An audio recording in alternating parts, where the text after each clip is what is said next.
Is going on, gents? It's R.P.M. here, coming at you with another episode of Hockey Mask Time.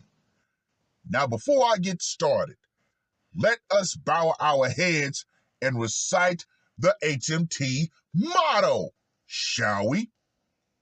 A man can only take so much disrespect before he finally decides today's the day.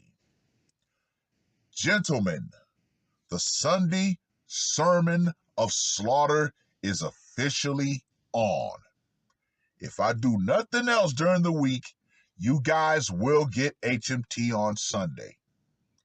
Now, let's go ahead and get into this article that was published on the 24th of October.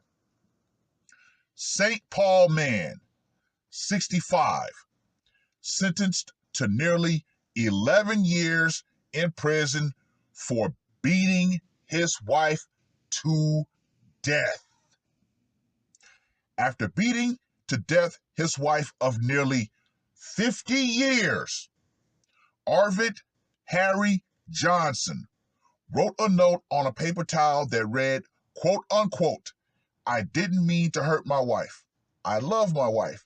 He also drew the shape of a heart on the note, which police found in the couple's St. Paul home. On Monday, before being sentenced to nearly 11 years in prison for the January 2nd deletion, Johnson repeated those words in court, saying, quote unquote, "I love her and I miss her." He also added, quote unquote, "I don't know what happened. Please forgive me." Johnson, 65, pleaded guilty in August to second-degree unintentional termination in the deletion of Linda Johnson, 66. In exchange for the plea, Ramsey County prosecutors agreed to seek no more than 150 months in prison. No. Ramsey County District Judge Adam Yang on Monday denied a request from Johnson's public defender for either a dispositional or downward departure from state sentencing guidelines and gave Johnson 130 months in prison. Quote unquote, "You have an anger issue," Yang told Johnson, who wept at times during the hearing, and it was not addressed. And of course, don't be surprised if the family produces paperwork, quote unquote, to throw him under the bus. St. Paul officers were called to the home in the 1400 block of North Dale Street around 3:30 a.m. on January 23rd after Johnson's daughter reported that he had confessed to terminating his wife. Officers arrived to find him seated at the kitchen table smoking a cigarette. Now, let me just go ahead and say this right here. Woo! Linda Johnson was found deceased in a bedroom. She had trauma to her face and head and was wrapped in a comforter. A small wooden bat with blood on it was found in the bedroom. In an interview with investigators, Johnson said he was his wife's caregiver and quote unquote added, "It's never good enough," according to the complaint. I'm going to give you a little inside information when it comes to elderly care that I got from the meat sack. He admitted to beating her and hitting her with the bat the previous night following an argument. Quote unquote, "Something went off," Johnson told police. "I slammed her. I just couldn't stop."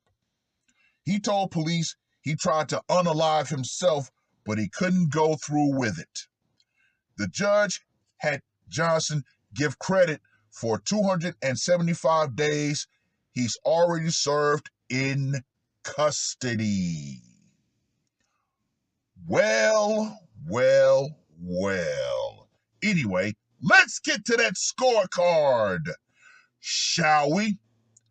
For location, went down in the home. 10.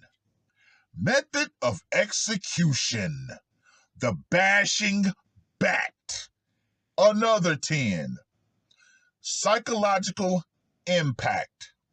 I'm going to give this one a 5 because even when he told his daughter what happened, there didn't seem to be such a, how can I put it, an emotional outburst. And for the brutality factor, you know I'm going with a 10 on this one.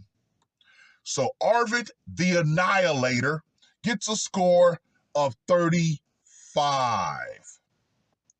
Now, let me circle back to the part of him being her primary caregiver and something that the meat sack said about her working in elderly care.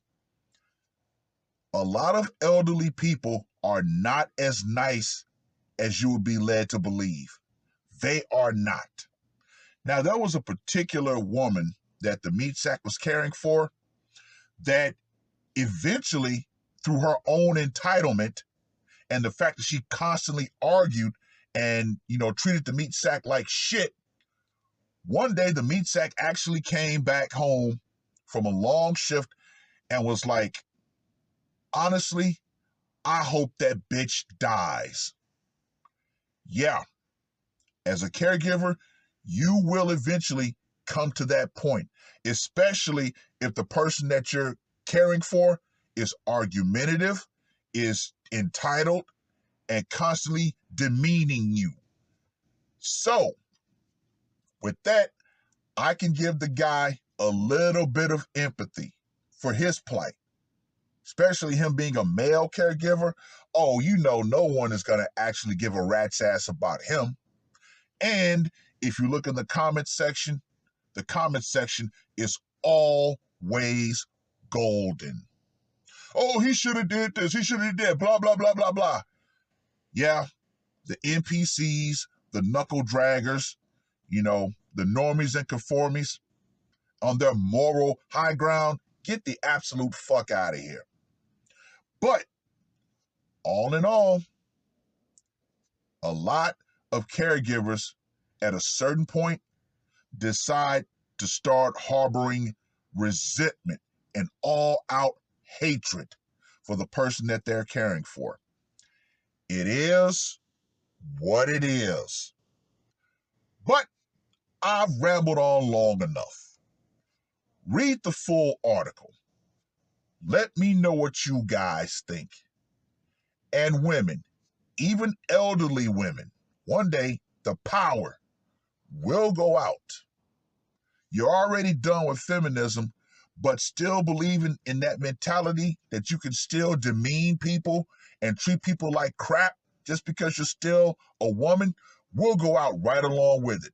And trust and believe, there are more and more caregivers who honestly, secretly wish for you to go ahead and kick the bucket. Once again, it is what it is.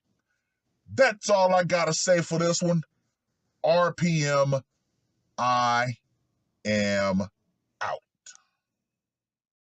Woke up, murder on my mind, yeah. Losing all my hope, yeah. I'ma do the crime, yeah. Fuck the red or blue, I'ma take the black pill, yeah. Fuck the red or blue, I'ma take the black pill.